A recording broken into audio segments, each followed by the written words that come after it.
الحمد لله نحمده ونستعينه ونستغفره ونؤمن به ونتوكل عليه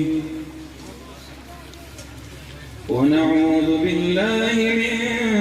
شرور أنفسنا ومن سيئات أعمالنا من يهده الله فلا مضل له ومن يضلله فلا هادي له ونشهد أن لا إله إلا الله وحده لا شريك له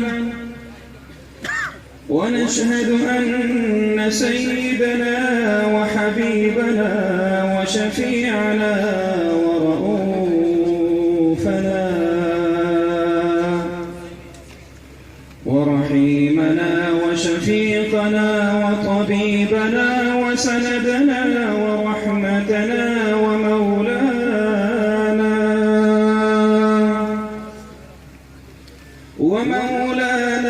وأعلانا وأجلانا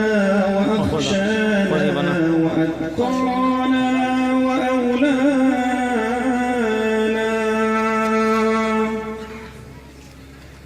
وأولانا وأزكانا وأنقانا محمدا عبده ورسوله أرسله بالحق بشيرا ونذيرا وداعيا إليه بإذنه وسراجا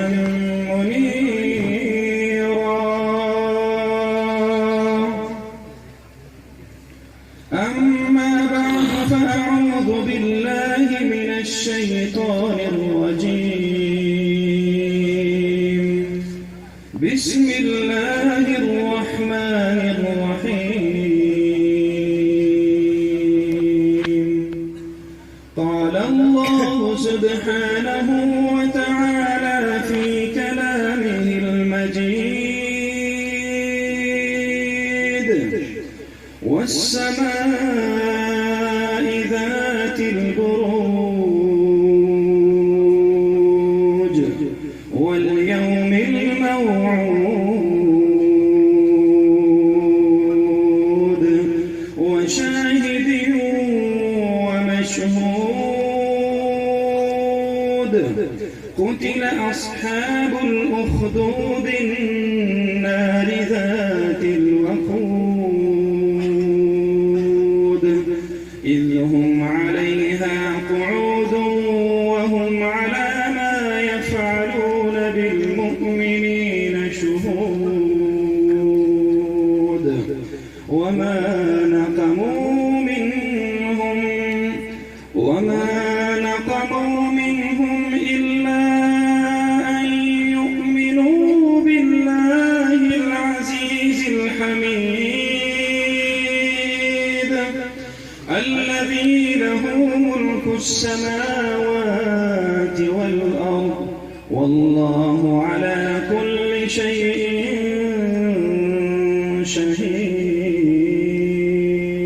شهيد صدق الله مولانا العظيم. محترم مكرم صدر جلسہ زمون میزبان مکرم د دې علاقې خایسته او ښکلا د علم او د عمل یو ځلانده ستوری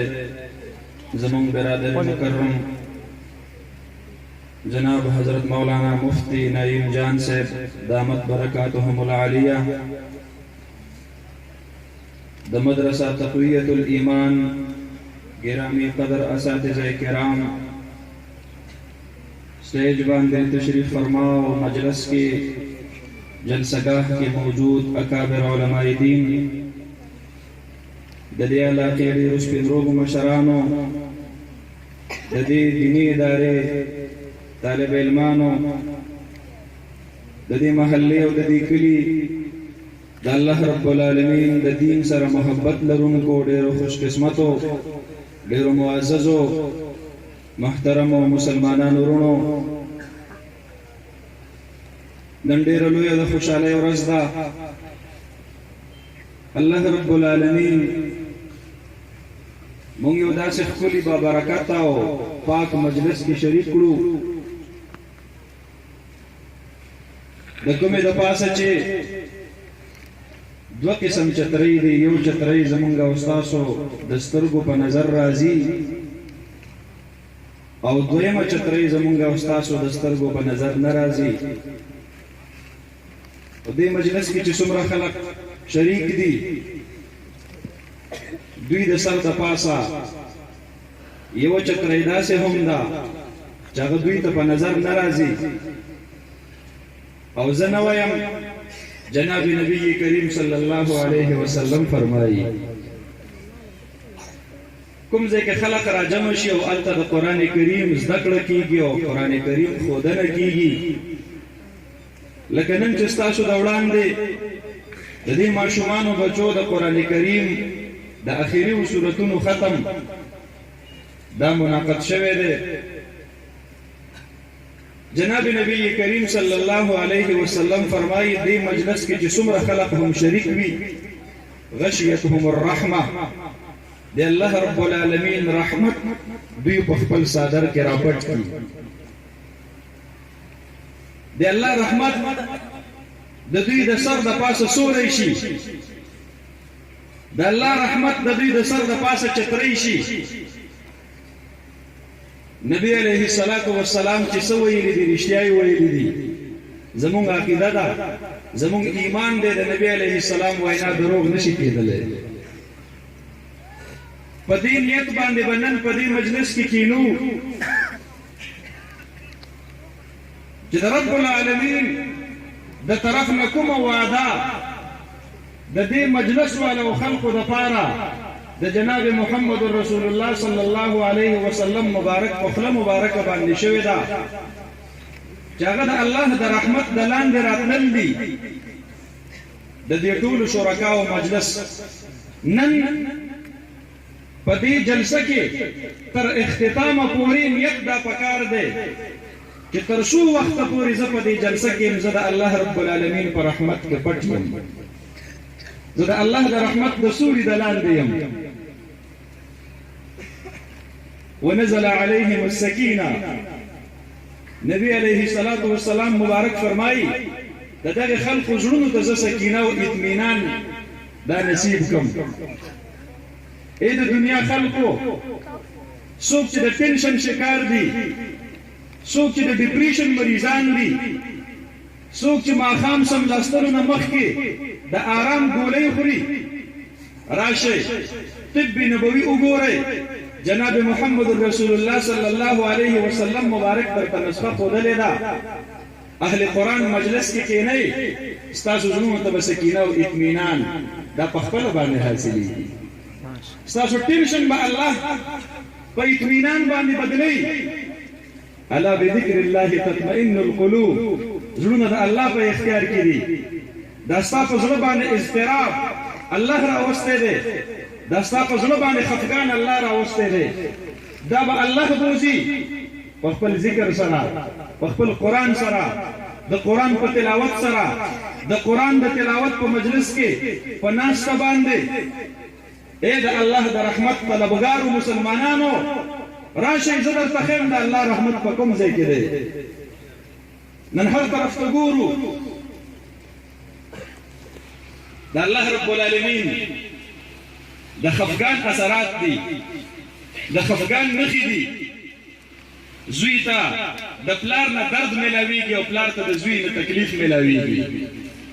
والدین د بچو نه پریشان دي او بچی د والدینو نه پریشان دي. ټول خلق هغه د الله رب العالمین د رحمت طلبګار دي، هر سړی غواړي. ځای ورته نه معلومیږي. راځئ دې دیني مدرسو ته راشئ د تبلیغ مرکزونو ته راشئ الله الله ویونکو صوفیانو هغې خوا ته کښېنئ د دواړو جهانو سردار مبارک دې امت ته نصیحت کړی دی علیکم بمجالسة العلماء زما امته چې کله پوه شئ مسجد کې دی زړه تنګېږي چې کله پوه شئ قرآن ته دی زړه نه کېږي چې کله پوه شئ علماو سره د محبت نشته دی چې کله پوه شئ د نبي علیه السلام عشق و محبت دې په سینه کې نشته دی چې کله پوه شئ بیت الله او حرمینو شریفینو ته دی زړه نه کېږي چې کله پوه شئ چې د رمضان روژې در باندې بوج کېږي چې کله پوه شئ اهل الله دې په سترګو باندې بد لګي نبي علیه السلام فرمایي ستا د ایمان نور مړ شوی دی ای زما امته علماو سره ناسته وکئ فإن الله يحيي القلب الميت بنور الإيمان الله رب العالمین مړ زړه د ایمان په رڼا باندې داسې را ژوندی کوي کما یحیي الارض المیتة بماء المطر لکه څرنګه چې مړه ځمکه شړه ځمکه بې آب و بیا ځمکه الله رب العالمین د باران په اوبو باندې تک شنه زرغونه کړي په هغې کې شینکي را زرغون شي هغې کې ګلونه را زرغون شي هغې کې باغونه را زرغون شي دا ستا زړه کې صلاحیت شته دی دا ستا سینه کې صلاحیت شته دی ای ځوانه ای د دې امت ځوانه ستا تندي کې ډېر لوی صلاحیت پروت دی ته د خپل تندي د قدر نه خبر نه ابراهیم خلیل الله علیه السلام چې کله نمرود اور ته ورتاو کو مفسرین لیکي د هغې اور تپ او حرارت ډېر زیات و یوې میاشتې په مسافت کې به د هغې حرارت او تپ را رسېدلو لکه چې کراچۍ کې اور بلیږي او سربن کې تاسو ګرمي محسوسوئ تاسو څه خیال کوئ دا به څومره خطرناک اور وي ابراهیم خلیل الله چې څنګه اور ته ورتاو شو الله ته سر په سجده ولګاو د دواړو جهانو سردار مبارک صحابهونه تپوس کوي وی هغه د ابراهیم خلیل الله سجده چې خلیل الله دی او په اور کې ولګوله د هغې سجدې نه الله ته یو بله سجده ډېره زیاته محبوبه ده تاسو پېژنئ هغه د چا سجده ده صحابه وی والله لا ندري یا رسول الله الله دې به موږ ته خو پته نشته دی دا به د هغه چا سجده وي کوم چې د ابراهیم خلیل الله نه هم په تقوا کې او په پرهیزګارۍ کې الله ته ډېر نږدې دی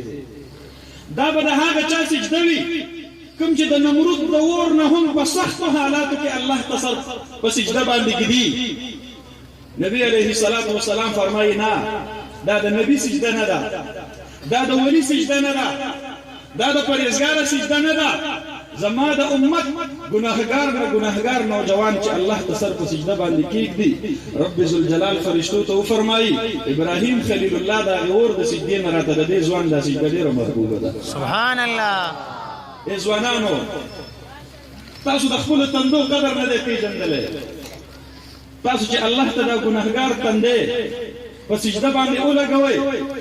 رب ذوالجلال فخر شروع کړي فرشتو ته فرمایي فرشتو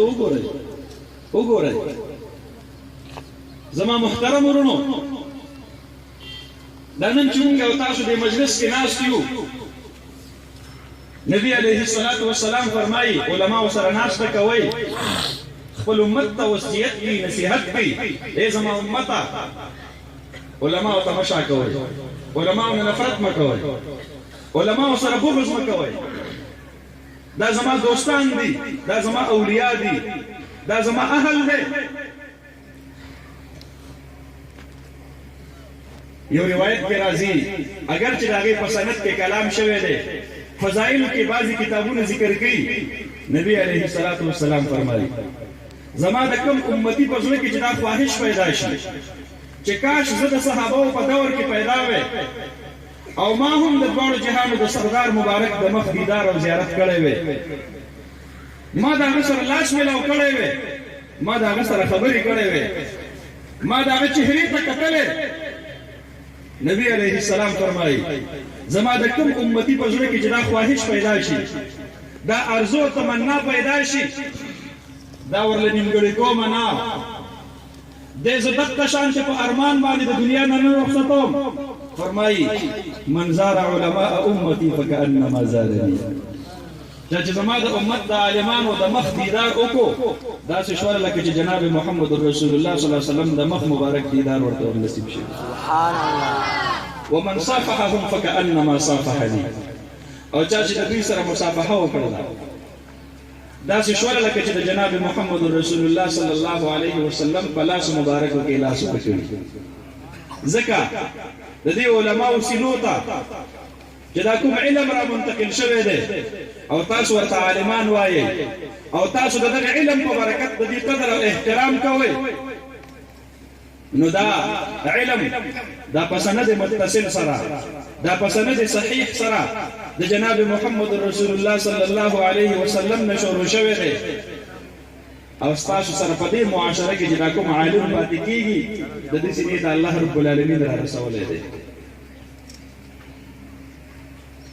حدیث مبارک کی راضی د حشر په میدان کې به الله رب العالمین بعض خلقو ته د کرم په نظر باندې ګوري، سختی به ورسره نه کوي، حساب به ورسره نه کوي. هغه به څوک وي په هغې کې یو طبقه هغه ده الله به فرشتې ته حکم وکړي فرشتې لاړه شه. انسانان په ډېر کرب کې مبتلا دي،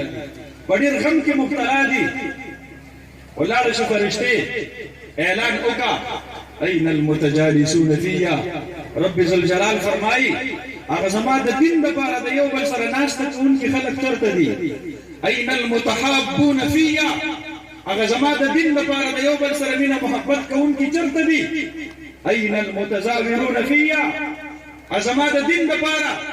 د دین په نسبت باندې یو بل سره ملاقات کوونکي خلک چېرته دي؟ راځئ رب ذوالجلال ورله د عرش ته یخ سوري د لاندې ځای ورکوي. سبحان الله. الله دې دا ټول مجلس په هغه خلقو کې شمار وفرمایي. آمین. من احب لله. زما ستاسو سره محبت دی الله د دین په بنیاد. مفتی نعیم جان صاحب د هغه سره زما مینه محبت په دې بنیاد. هغه یو ښکلی عالم دی او دلته د علم یو ښکلې فضا جوړه کړې ده. زمونږ نارینهو بچو ته قرآن ښایي، زمونږ زنانهو بچو ته قرآن ښایي. مونږ خالي سیمه خپل ماشومان بچي مدرسه تقویت الایمان ته ور ولېږو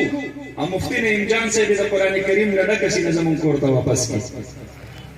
مونږ سرتور سره لېږلي وو دا هلکان چې ناست او مفتی نعیم جان صاحب ورته پګړۍ ووهله او د نبي علیه الصلاة والسلام دا سنت تاج ور پسر کو. نن زما کور ته رادننه کېږي ربه زه د دې ورځې قابل نه وم، زه زمیندار سړی یم، زه دکاندار سړی یم، زه عام سړی یم. زما په نسل کې، زما په خاندان کې، زما پلار او نیکو او پاس مشرانو کې څوک عالمان نه دي تېر شوي، څوک حافظان نه دي تېر شوي. دا وړومبی پګړی ده چې زما کور ته رادننه کېږي. زما د کور په تاخونو کې چا قرآن نه و لیدلی، چا بخاري نه و لیدلی، چا ترمیزي نه و لیدلی، چا معارف القرآن نه و لیدلی. رب ستا کرم دی او د مفتی نعیم جان صاحب خدمت دی چې د ده د برکته نن زه کور ته وردن نشم. زما په کور کې د قرآن او د دین اسلام او د حدیث مبارکو کتابونه پراته دي. دا ستا لوی فضل او احسان دی. مفتی صاحب سره زمونږ مینه د الله د دین په بنیاد باندې ده او د دواړو جهانو سردار مبارک فرمایي که څوک خپل ایمان چک کول غواړئ زما ایمان څومره فیصده موجود دی. فرمایي ځان کې یو درې خصلتونه دي دا وګورئ، دا شته دی په تاسو کې او که نشته دی. که دا درې واړه صفتونه په تاسو کې وي بیا ستاسو ایمان 100% کامل دی او که څومره پکې کمی ده دومره کمی ستاسو په ایمان کې ده. من احب لله د چا محبت چې د الله دپاره و ابغض لله د چا نفرت چې د الله دپاره و اعطى لله د چا ورکړه چې د الله دپاره و منع لله او د چا منع کول چې د الله دپاره فقد استكفل الایمان. دې سړي خپل ایمان کامل کو. الله سره محبت لویه سرمایه، رسول الله مبارک صلی الله علیه وسلم سره محبت لویه سرمایه. ابل ورځ مسلم شریف کې یو حدیث تیر شو. اصحاب کهف دا د دقیانوس بادشاه نه بغاوت کوونکي یو څو ځوانان وو. انهم فتیه دا ځوانان وو. ځوانۍ کې د الله د دین دپاره ننګ کول او غیرت کول الله ته ډېره محبوبه ده. الله ذکر کی انهم فتیه دا ځوانانو امنوا بربهم قل ربنا ایمان راوړو وزدناهم هدى دا خلق روان شو دوی چې کله یو غار ته خپل پناه لپاره روانيږي او دا هغه دکانوس ظالم بادشاہ نه پناه کیږي دوی په شاته سپیره روان دي دوی دا سپیره ځان نه لري کوي دا کوي کوي دا ځان نه شوري سپی ورته الله گویا کوي سپی ورته وایي لا تطردوني ما مشړی ما واپس کوي فإني أحب الله ورسوله وأهله ذا الله سره مینه لرم زه د الله د رسول صلی الله علیه وسلم سره مینه لرم زه د الله د رسول د اهل سره مینه لرم دا پاکستان هغه حکمرانانو چې مال مولانا سمیع الحق صاحب شهید کو الله دا پاکستان هغه خلکو چې زما شیخ حسن جان صاحب سورې سینه خبر ته ورولېږي زما د پاکستان هغه حکمرانانو چې شیخ الحدیث نصیب خان صاحب رحمت الله علیه مات کړي الله ورولېږي دا پاکستان هغه خلکو چې زما استاد حدیث مفتی نظام الدین شمسی شهید رحمت الله علیه سور کفن د دنیا نور ولېږي تاسو نه داسې غواړو الله سره مینه وا الله د رسول صلی الله علیه وسلم سره مینه وا د الله د رسول د اهل سره مینه وا نیکانو سره مینه وا چوکیداری کوله سپه په سفر کې د چوکیدارۍ نه علاوه بل څه کمال نشي کولای هغه سپه ده حدیث مبارک کې راځي نبی علیہ الصلوۃ والسلام فرمایي جنت الله سکول نه پیدا کړي جنت الله په انسانانو کې په اشرف المخلوقات کې خپل محبوبینو لپاره پیدا کړي دي لوی لوی معززین د دنیا دا به الله رب العالمین پر مخې جهنم ته ورتاوي دی به الله د جنت نه محروم کړي دا شپه دی به الله رب العالمین د اصحاب کهف د چوکیدارۍ په برکت باندې جنت ته نیږي الله ورته فرمایي سپیا ما جنت کول نه پیدا کړی ته دومره ګنده سيزي چې ته په کور کې به ضرورت یې د الله د رحمت فرشتي ناراضي چې ته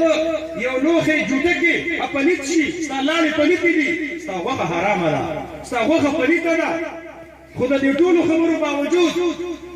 ته اهل الله چوکیدار وي رضا نن دغه چوکیدارۍ په برکت باندې زه تا خپل جنت ته لېږم یو سپی به جنت ته ځي هغه به د اصحاب کهف سپی وي زما محترم ورونو الله رب العالمین دې موږ ته د علماء او د اهل الله چوکیدارۍ ژوند را نصیب امين نور هیڅ نشو کولای دا خو به کوو د علماء سره دا خپل مینه محبت خو به ساتو انبیاء نشتا صحابه نشتا تابعین نشتا تبع تابعین نشتا بس دغه د دې دور خيار دی او غوړه دي کوم چې نن تاسو یې په دې سټیج باندې ناس کې او تاسو ته مخامخ کیږي ځکه لکه سوچ کوم ربا د دینی مدرسې خدای د پاکستان نه ختمه و امين ربا د تبلیغ مرکزونه د پاکستان نه ختمه و زکا کدا ختم شو ما تستا د رحمت مستحق بل ځای بیا نه ښکارېږي زمون بازارونو کې ستانه نافرمانی شروع ده زمون کورونو کې ستانه نافرمانی شروع ده زمون عدالتونو کې ستانه نافرمانی فیصله کیږي ګستاخ رسول ته رهایی ورکول کیږي او عاشق رسول باندې گرفتاری ورول کیږي زمون پارلیمنتونو او عدالتونو رب ستاسو رحمت مستحق نه دي زه د مدرسې رجسټریشن غواړم زما پارلیمنت اجازه نه راکړي او بل سره د شرابو پرمټ غواړي زما پارلیمنت اجازه ورکړي ربا زما ایوالونه او زما اسمبلیان او پارلیمنتونه د استاد رحمت مستحق نه دي یو حدیث مبارک مې نظر نه تیر شوی نبی علیه السلام فرمایي زما په امت به یو زمانه راشي ټول بنا فرمان شي الله به یو فرشته خپل رحمت حواله کی فرشته دا زما رحمت واخلا او په دنیا کې چې د دې څوک مستحق دی هغه ته ورکا هغه ته نصیب کا دا فرشته براشي او دا به د کفارو نه دا به د مسلمانانو خارونه لټ پلټ کی د ټولو مسلمانانو په ټولو خارونو کې په اوو واړو بر اعظمو کې به د الله د رحمت مستحق څوک پیدا نشي فرشتہ ولاړ شي ربا تا رحمت واپس واخلا ستا بندگانو کې د دې څوک اهل نشته دی. الله ورته فرمایي خارونو کې مالدار پاتې کیږي، باندې وګوره فرشته، صحراګانې وګوره، ځنګل وګوره، دیهات او مضافات وګوره، غریبانان پکې پاتې کیږي. چېرته د غربت د لاسه ورته د شپې څومره یاد شوی یم، هغوی ته زما د رحمت نصیب کړه. زما محترم ورونو، فرشته به راشي، ټول دیهات به وګوري، ټول صحراګانې به وګوري، ټول ریګستانونه به وګوري، ټول ځنګلونه به وګوري. د الله د رحمت مستحق به څوک پیدا نه کړي. واپس به لاړ شي ربا امانت ته واپس واخلا. ستا په بندګانو کې نه په ښار کې ستا د رحمت مستحق ما پیدا کو، نه په بانډه کې مې پیدا کو. الله ورته فرمایي فرشتې تا خو خشکي وکتله، لاړ شه بحر ته، دریاب ته وګوره. که چېرته څوک مسافر په کشتۍ کې سور وي او چپو د دریاب بګ بد راګیر کړی وي او زه ورته یاد شوی یم، هغه ته زما د رحمت ورکه. دا فرشته به راشي او ټول دریابونه به لټ پلټ کړي، خو په ټولو دریابونو کې به د الله رب العالمین د رحمت مستحق یو مسلمان کلمه گو پیدا نه کړي. الله ورته فرمایي فرشتې هیڅوک نشته زما د رحمت مستحق، لاړه شه او دا زما د رحمت دا د غر په سوکه به خالي هغه ګټه باندې ورتاو کا کومې کې چې د انسان نام و نشان مې ځکه انسانانو کې زما د رحمت مستحق څوک پاتې نه دي. ځوان مونږ په هغه دور کې پاتې کېږي، که مدرسه ترېنه ختمه کړې، د وړوکي طالب العلم ختم کړې، د تهجد د وختو د قرآن د تلاوت ترېنه وباسي، د تبلیغي مرکز د تهجد د وخت ژړاګانې ترېنه ختمې کړې، زما د قرآن درسونه ختم کړې، زما د احادیثو درسونه ختم کړې، بیا خو په مخ د ځمکه د الله د رحمت مستحق څوک پاتې نه دي. الله د بندګانو نه ډېر خفه وي، الله ډېر غوسه وي. الله کله کله فیصله هم کړي چې دا کله په دې کې بغاوت ډېر شوی دی، زه عذاب ورکول غواړم. دې کلي کې چېرته مدرسه تقویت الایمان یې او په هغې کې مفتي نعیم جان صاحب او د هغې اساتذه کرام د شپې په 4 بجې باندې دا واړه معصومان طلبه کرام د خوبه راپاڅئ، بچو پاسئ، سبق وخت پوره شوی دی او دوی لاړ شي او په دا یخنۍ کې په یخو اوبو باندې اودس وکړي او دا د الله کور وي او دوی راشي قرآن کریم کلاو کی. دا هغه وخت وي چې باقي ټول دنیا جهان اوده پراته دي. دا ماشوم بچه د مور نه هم لري دی.